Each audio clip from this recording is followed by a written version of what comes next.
See you tomorrow.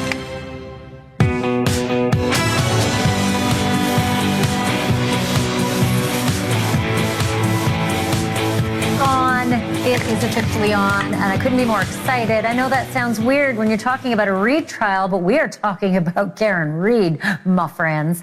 And don't think for a minute that Karen Reid's Reid trial is going to be a redux of trial number one. It ain't. There are a lot of differences. And you know what?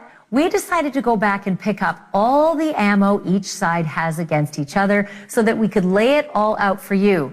Because starting next week, this lady's fate could end up jail. Okay? It's as serious as it gets. But her case, also very strong, like freakishly strong. Our Caitlin Becker spoke with her today. You're going to hear about that. Joe Tacopina, who I absolutely adore, he's going to weigh in as well, especially when it comes to talking before you go to trial, because Karen did a lot of it, and it may come back to bite her in the you-know-where. We'll talk about that in a minute. Also, Lori Vallow. Oh, dear Lordy, another rule. When I say don't talk before trial, how about don't talk during trial?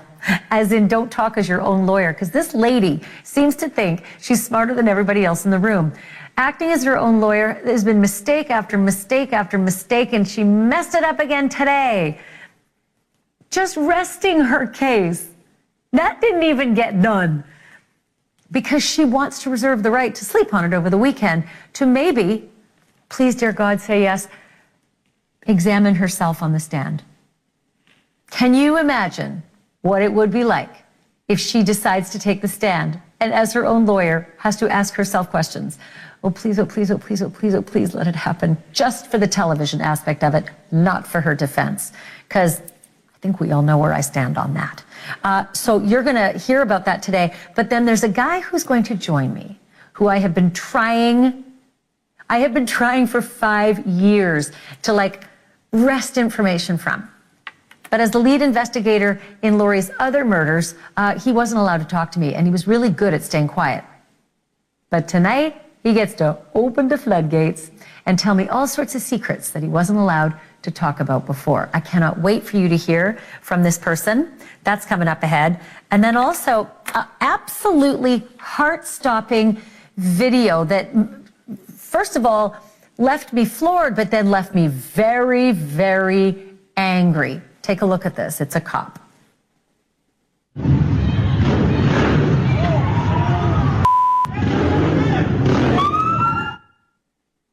Yeah, cop versus ATV. Look how tough. He's just trying everything to stop this bad guy. And what does the bad guy do? Pops a wheelie, rams him, and takes off. So the bad news is that guy is still on the run. But tonight I'm going to tell you about this manhunt. P.S. I want to join it. I'm that angry when I see something like that. And then I'm also going to update you on the cop's condition. All that is just ahead, but let's start here. Only in my business, the true crime business. Can a rerun be better than the original? And for proof, I submit to you the blockbuster retrial of Karen Reid. It is officially on because jury selection is wrapped and opening statements are scheduled. So block out your calendar for Tuesday. There are a lot of sames that will crop up in next week's trial. Same charges, same judge, even the same courtroom will be featured this time as we saw last time. And of course, the same victim, John O'Keefe. He was a Boston police officer, found dead, frozen in the snow outside of a house full of cops in January of 2022. Karen Reid was his girlfriend and his ride. She had dropped him off at that house party alive.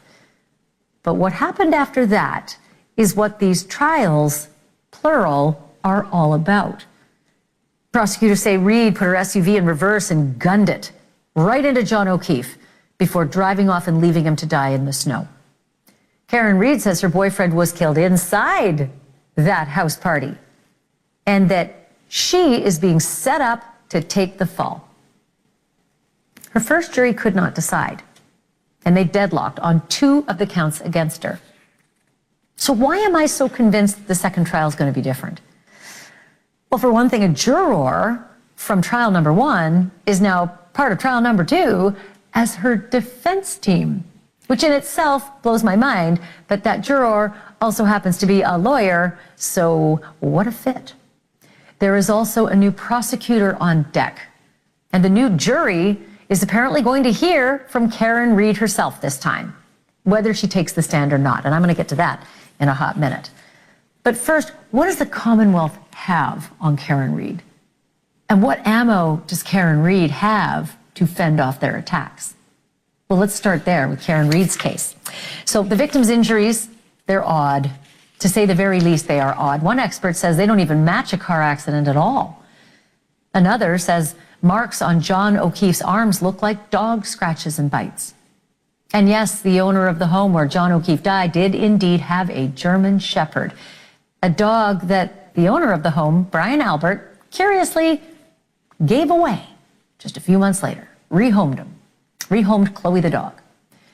The defense also points to a federal agent named Brian Higgins, who was at that party that night. But Brian Higgins had been secretly trading flirty texts with Karen Read right before Karen Read's boyfriend died. Motive? You decide. And then after that boyfriend died, Agent Higgins destroyed his phone and his SIM card, and for good measure, dumped that phone on a military base. Curious place to get rid of your phone. And speaking of phones, about 2 o'clock in the morning, almost 2 hours after Karen Read dropped John O'Keefe off at that party, Higgins and Albert called each other back and forth. That federal agent who was sexting and the owner of the home called each other back and forth. But when the police asked about those calls, police asking police about those calls, they said they just accidentally butt dialed.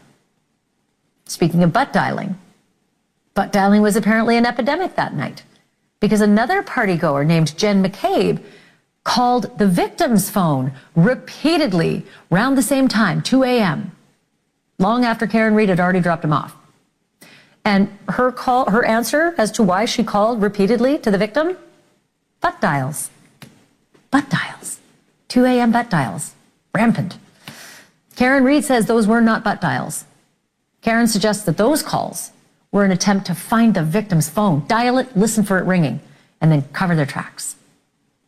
And then there's also Jen McCabe's Googling. Quote unquote, how long to die in the cold? It's misspelled, it's Hoslong, but how long to die in the cold? A search that was initiated at 2:27 a.m. Again, long after Karen Read had dropped that boyfriend off at the party. And hanging over it all, the lead investigator himself, Massachusetts State Trooper Michael Proctor, former, because he was fired for sending vile, misogynistic texts about Karen Read just hours into this investigation. So that is Karen's case. What about the Commonwealth's case? What do the prosecutors have on her? Well, we know that they have John O'Keefe's hair and DNA, which allegedly clung to Karen Read's bumper, even in a blinding snowstorm. And pieces of her taillight, they say they found in the snow near the victim's body.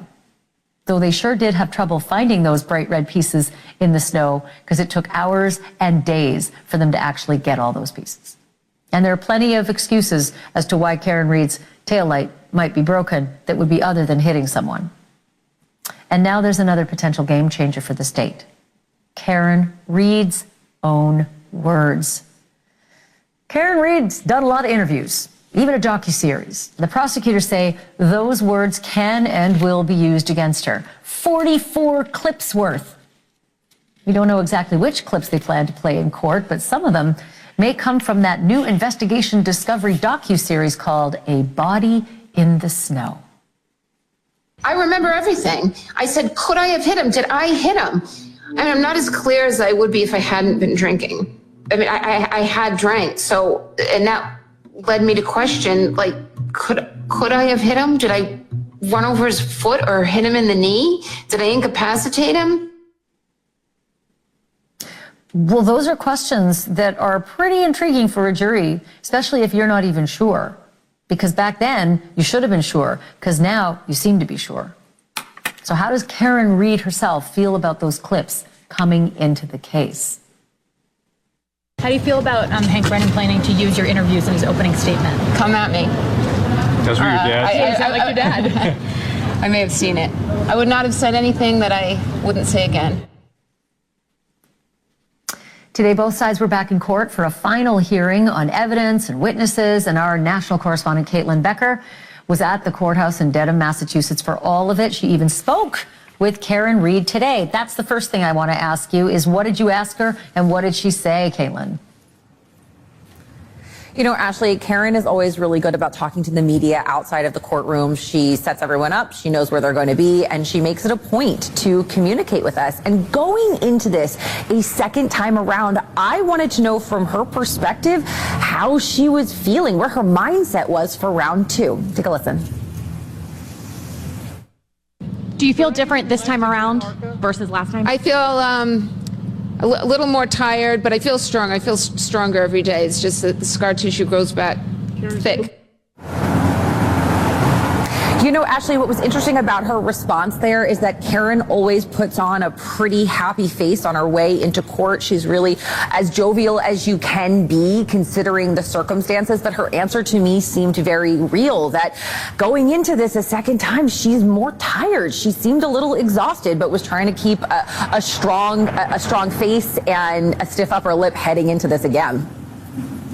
I'd be exhausted if I were fighting, murder for a second time round. That's for sure. So, Caitlin, this investigation docuseries that's airing on Hulu, it's a great watch for anybody who wants a full primer on what's about to happen in court. But 44 files are going to be introduced. Potentially, who knows how many of them will be used in court? But 44 clips of interviews that Karen Read is given, and I am assuming many of them from that docuseries. Do we have any idea which ones and what things might come back to haunt her?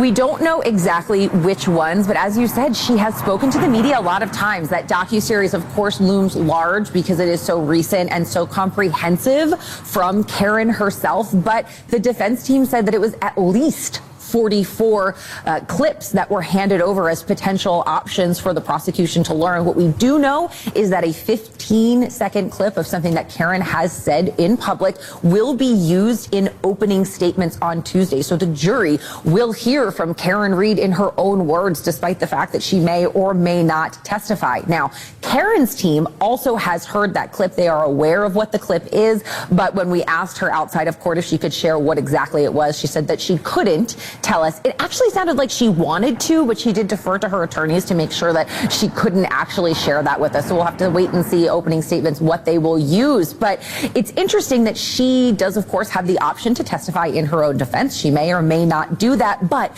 because she has been so public, the prosecution has the opportunity to craft her testimony in a way to fit their own narrative, because they can pull bits and pieces out of things that she said and make it work for them. Boy, can they ever. It's why lawyers will always tell their clients, don't talk to the press. But this is a different kind of case. There's a lot of public support for Karen Read, and a jury pool might have been the kind of thing they needed to reach. So really interesting. I think in that opening statement, I'm going to just lay odds here, Caitlin. In that opening statement, they will pull the part where Karen Read says, I'm doing this because I don't want to testify. I don't want to testify. I want to do this. And then a prosecutor can say, why doesn't she want to testify? Is it because you're under oath and you're not allowed to lie under oath, but you can lie to the press? I mean, that would be pretty powerful. I'm just spitballing here. Real quickly, one other thing I thought was a bit weird. There was an argument today, prosecution asking for an independent text message reader. What was that about? Yeah, prosecution wanted to, and the judge even suggested potentially a male and a female who have nothing to do with the case, really no skin in the game, to come in and read text messages between John O'Keefe, the victim here, and Karen Read, his then girlfriend, who was, of course, on trial for his murder. The defense was furious. They thought that this would be too theatrical. You're basically bringing in two people to play the parts of the two most important key players in this trial, and that the person who should read the text was the person who read them last time, the trooper trooper who discovered the phone and went through them. That's what the defense says should happen. However, the judge didn't rule on this just yet and did seem to kind of side with the prosecution, suggesting that the whole purpose of bringing in these two random people would be so no one was adding their own inflection or tone. But the defense thinks that he hears the same argument and says it's exactly the opposite. If you bring in two people to play the parts, that it's not going to go over well and it could prejudice the jury. Well, Trooper Michael Proctor did lose his job over all of this, so if they have to bring him in to read those texts, the defense will have a field day pushing the narrative that these cops are dirty and maybe pushing someone closer to thinking it's reasonable to imagine they might be involved in a conspiracy, which is what Karen Read wants. Hey, great work again. Thank you, Caitlin Becker. I so appreciate it. And thank you for being on my podcast, too. We went over this whole scenario for an hour, pleasure. which is airing tonight. We're dropping it tonight. Thanks, Caitlin. Thanks, Ash. Okay. Now I want to bring in Joe Tacopina, who is a longtime defense attorney, good friend of the show, and somebody who knows his way around a courtroom. I loved this expression, Joe, that Karen Read gave to everybody, come at me. When we all found out that 44 clips of Karen's own words are going to come into the trial, she seems to have no issue with it, but lawyers think differently than clients. What's your read on that? It's a nightmare. I mean, it's just a nightmare. Alan Jackson's a great lawyer, and I think he's going to do a great job here. But he is dying. I'm telling you right now, he's dying over this because, the last thing you want is to have fodder for the prosecution to go at your client with, especially if they're not going to take the stand. She is laid up for the prosecution a bunch of softballs to hit out of the park.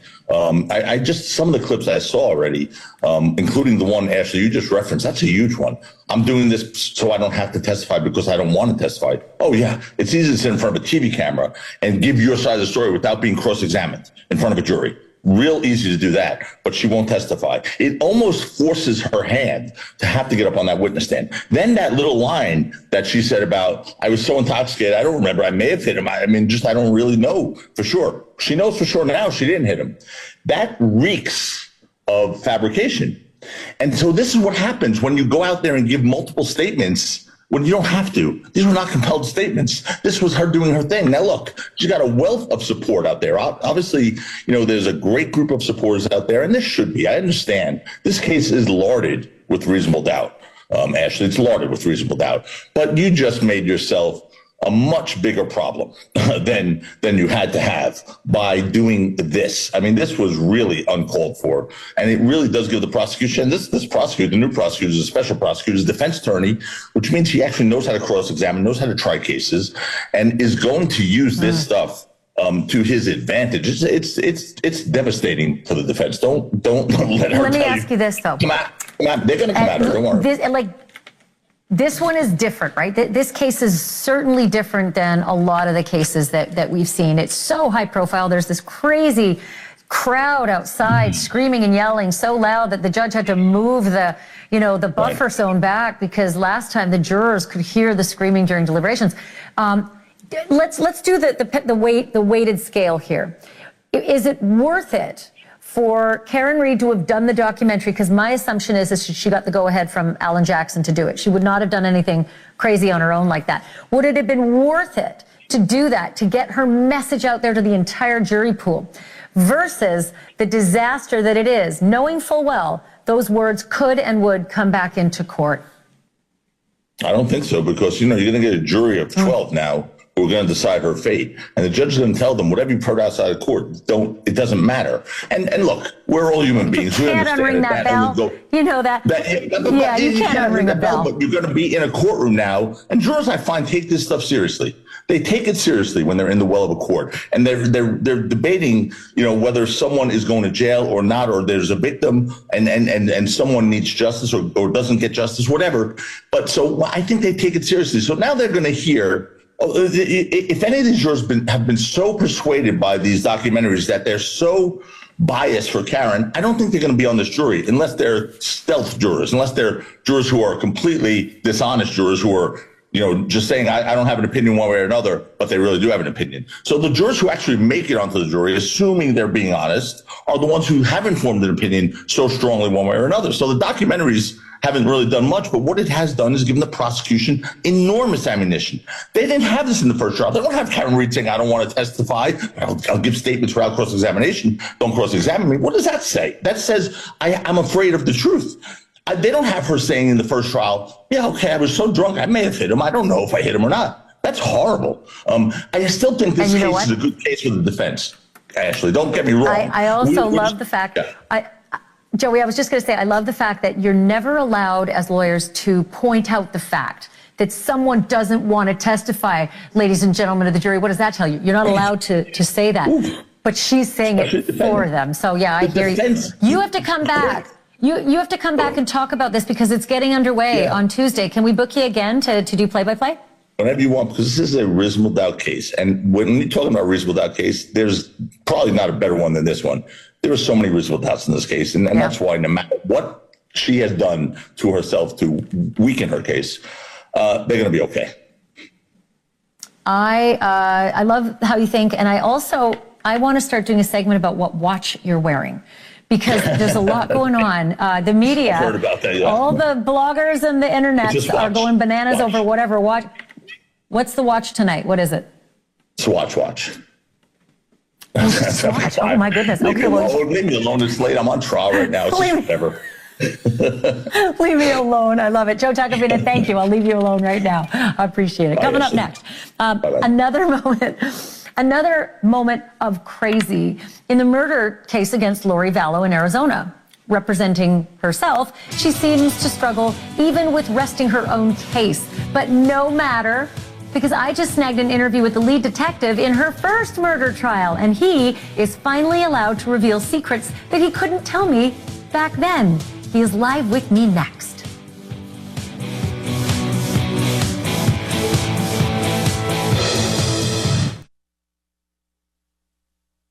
Ought to be music to the ears of a doomsday cult mom. The end is near.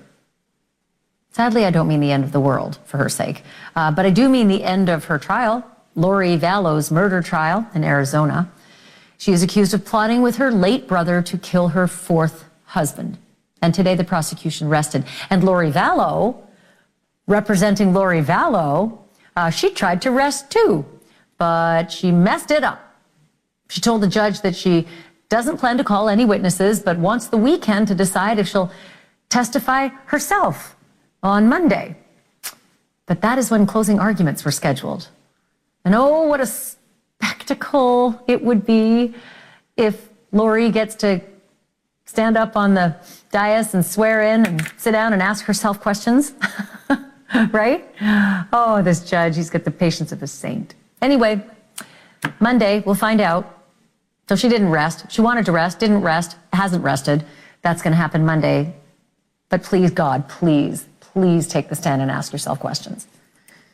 Whether she does that or whether she doesn't do it, and whatever the jury decides in this case, Lori is still going to die in prison in Idaho for the murders of her 2 children and her current 5th husband's late wife, right? Get the wife out of the way and marry him. That's what she did. And that brings me to my next guest, a guy that I pestered more often than I should have 5 years ago when Idaho was building its case against Lori.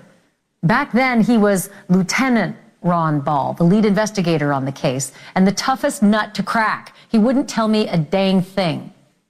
But today, he is Sheriff of Madison County, Ron Ball, in Idaho, and he's allowed to spill some secrets that he couldn't spill before. Okay, Sheriff, it is good to talk to you officially now. And I can't believe you made me wait 5 years, but thank you for being on the show right now. Oh, well, thank you for having me. It's a pleasure being here.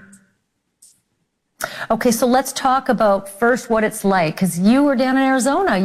You're watching Lori Vallow getting up and wandering around the courtroom and speaking her mind, when in Idaho, she sat mute, never testified, never said a word except for the one-word answer she had to give the judge. What's your impression of the Lori Vallow you're seeing in Arizona? Well, I think that it's just really no surprise to anybody. I don't think she's doing that well. but Lori tends to just have to have things her way. I think, and she wants people to hear her story. And so in Idaho, she never got really to tell her story because I think during that trial, her attorneys had her best interest. And she didn't really get to say anything until sentencing. And you probably recall that sentencing was quite interesting. And now she's in Arizona. She's chosen to be her own attorney. So she gets to give the details that she wants. She gets to tell the story how she wants to tell it.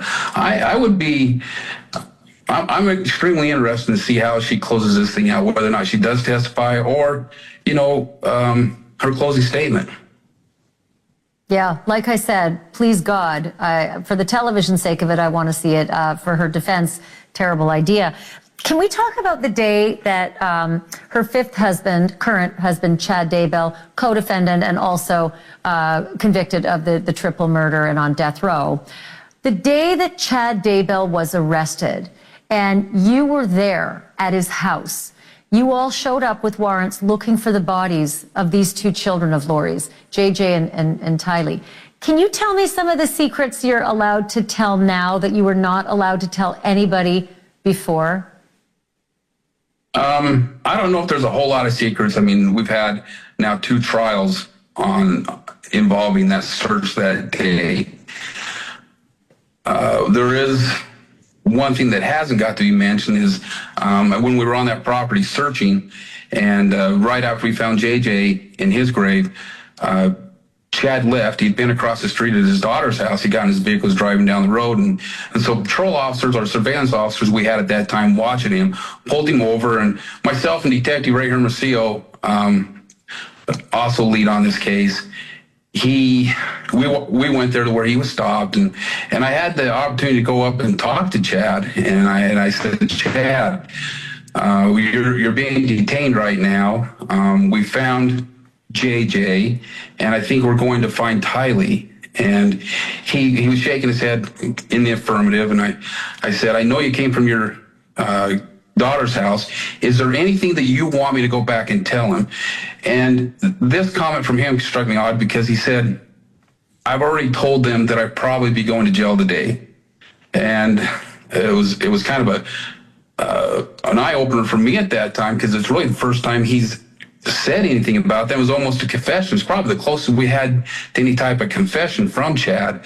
So at that point in time, we knew that he knew that it was just a matter of time, and that he was on the clock and his freedom was on the clock, because he knew what was going on. He knew what we were going to find on the property that day. Yeah, I'll bet. Amazing. So what I'd never heard, and I don't think anybody's heard before, is that you said we found JJ and I think we're going to find Tylee, and he nodded in the affirmative as though he knew. That's remarkable. And that he said, yeah, my kid, better tell my daughter that I'm going to be going to jail today. Why didn't that make it into court? Why didn't that end up in the trial? I'm sorry, Ashleigh. Maybe I better correct myself. I asked if he wanted me to go back and tell his daughter what was going on, and he says, I've already told them, because there's multiple kids over there. I told them I would probably going to jail today. So at that point, he knew why we were there, and he knew it was just a matter of time. Real quickly, why didn't that make it into court? Why wasn't that allowed into court, that statement, which is so close to a confession? Because at that time, we also knew that Chad had an attorney. So anything that he would have said was that attorney-client privilege. Sure. And so Fifth Amendment. If you invoke your right? You invoke your right to an attorney, and everything after that isn't allowed in. So that's quite clever on his part, but God bless you for finally telling me that. Yeah, it was just one of them moments of many moments through this whole case. I mean, this is a case that's gone on for years, and I was counting how many detectives or investigators we had on this case. It just carried on for so long, and it was quite an astonishing investigation. I think with so many agencies and so many people involved, you have to give credit to the agencies involved, how well we got along, because we all had one goal, and that goal was to bring justice not just to the kids, but to everybody. And we, even the small part we may have even played in what's going on in Arizona right now. Yeah, well, listen, Sheriff Ron Ball, it's really good to talk to you. I think I've never had more conversations with a source about snow machines than the actual case itself, because I couldn't get you to say anything back then. But thanks for being on tonight. I really appreciate it. Thank you, Ashleigh. You take care of yourself up there. All right, coming up next, it is not often that a guest on this show ends up being the subject of this show, but that is where we are with Angie Solomon. Angie's being accused of hiring a hitman to kill her husband, the same husband that she accused on this show of killing their son. It is a complicated web with 500,000 reasons they may not let her out of jail. And that story's next.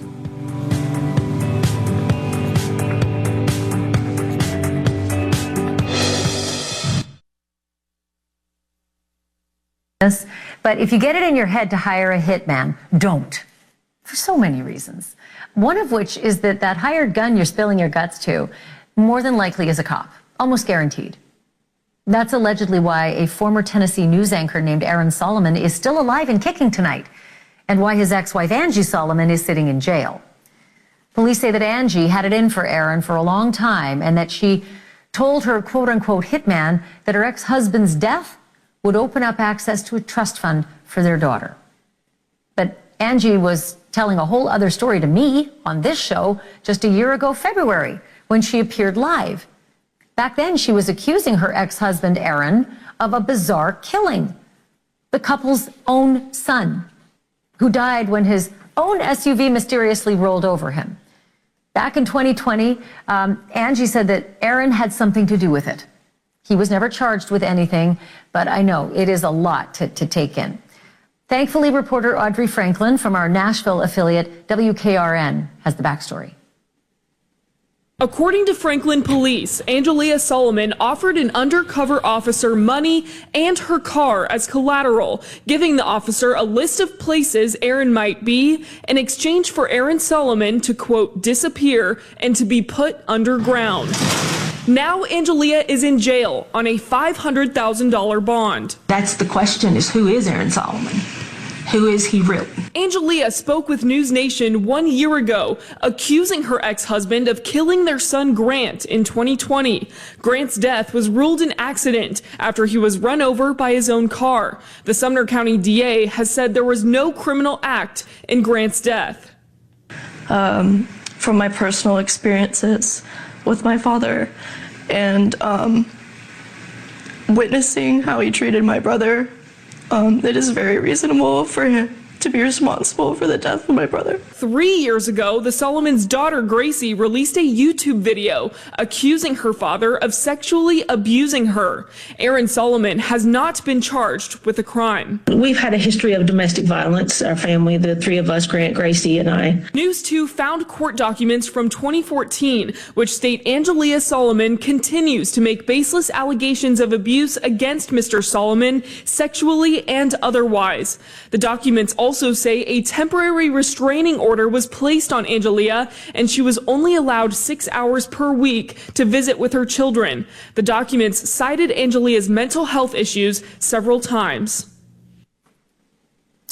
The mental health issues that Angie Solomon's husband used against her when they were fighting in the custody battle, oddly, may now be her best defense in her murder for hire trial. And joining me now is someone who knows a lot about this case. Justin Shepard is a digital journalist who's been following the case from the beginning. You may know his handle, Just in the Nick of Crime. Justin, good to have you. I did not see this twist coming, my friend. Me either. I was sent the article by about 8 different people, and I was just flabbergasted. To say the least, the Daily Mail did an interview with Angelina. It's very damning. I mean, the things that they're putting it out now. They didn't put it out before. What's the backstory there? Well, I haven't seen their particular interview yet, but, back then when she was interviewing with you, Nancy Grace, and everybody who would listen to her, when I was launching my now retired podcast, the second and third episodes were her and Gracie talking about Aaron Solomon, Grant's death, and the accusations that Gracie brought against her own father. And that's kind of the same story that every one of us heard. I would imagine that's what Daily Mail has as well. They put out a statement, the newspaper, saying the Daily Mail can now reveal that Angeliah Solomon, 55, said she wanted her ex, quote, gone, end quote, and that he, quote, didn't deserve to be on this earth, end quote, in an interview in 2023 that we are publishing for the first time. This is like murder for hire is usually a federal crime. So why isn't this one a federal crime? So I do have a little bit of information that's not quite out there yet, but from what I understand, allegedly, this never took place on the internet. It was never used digitally to find this hitman. It was all done via like a word of mouth thing. So I don't think that we're going to be seeing federal charges. I think it's going to stick to Tennessee and the TBI. And what about the fact that in Angie and Aaron's custody battle, Aaron accused his wife Angie of having, mental health issues? Is that something that she could now, harness and use in her defense against the murder for hire? Well, I'm not an attorney, so I'll preface that, but I think that that's going to work out really well in her favor. But at the same time, when you look at like what the Daily Mail said, where she was basically saying what she told this hitman in that affidavit, that's 2 years almost of her. I mean, that's premeditation. That's planning it. That's thinking about it for a long time. So it shows an obsession for sure, maybe a long-term mental illness. But, we'll have to see how that plays out. I think that right now that's going to be her best hope. Man, oh man, what a saga. Like, talk about a Netflix series. Justin Shepard, always good to have you on. Thank you so much for this. Thank you. Thank you for having me. We'll have you back for sure. Coming up after the break, a lot of 18-year-olds are about to graduate from high school a month from now. So I have no doubt that they have no memory of what happened this very week, the year they were born. For reasons I cannot explain, this week in April has yielded some of the most notorious crimes in our nation's history. It is considered the season of crime, and April 16th, 18 years ago, was no different. I am taking you back there in our True Crime Rewind next.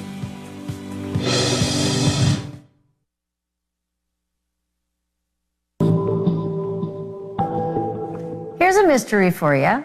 Why are the history books bursting with horrible things that all happened in April? I don't mean accidents or natural disasters. I mean crimes, big ones that capture the attention of the nation, if not the world. Like April 16th, 2007, 18 years ago today. It is the subject of tonight's True Crime Rewind. A 23-year-old student at Virginia Tech grabbed 2 automatic pistols and unleashed holy hell on his campus. He killed 32 people and shot and wounded another 17 before finally killing himself. Just hours later, the Associated Press did a walkthrough of the bloody campus and showed us just how fast that killer was able to take so many lives.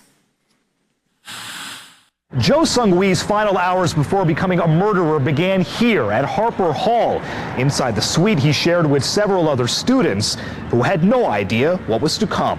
In the morning when I saw him, there was nothing that I noticed out of the ordinary. From there, Joe headed out the door toward the building housing what would become his first 2 victims. West Ambler Johnston Hall, another dorm just a short walk away, and where police say Joe first opened fire. Then it was back to his dorm before one final errand. This is where Joe headed to send out the now infamous package to NBC News, the Blacksburg Post Office on North Main Street, where he filled out the packaging slip and shipped it off to New York. The timestamp, 9:01 a.m. Within 45 minutes, Joe had crossed campus and gone into Norris Hall, the classroom building, and the scene of most of the day's horror. There were no police officers here that morning, no police tape when Joe walked inside. He and 30 others never walked back out. We should remind you that today, the shooting at Virginia Tech is considered the third deadliest shooting in U.S. history. Not school shooting, just shooting. And coming up next, a video that stopped me in my tracks. It's another example of just how dangerous it is to be a cop and just how evil some criminals can be.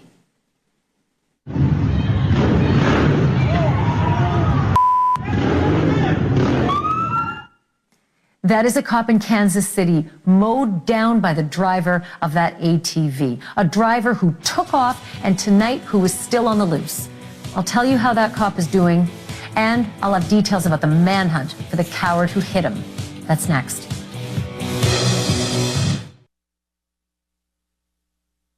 Definitely a cop trying to stop a bad guy on a busy street in Kansas City, Missouri, and it's definitely not a fair fight. This happened last Saturday night, a police officer trying to wrestle a reckless driver off his ATV four-wheeler.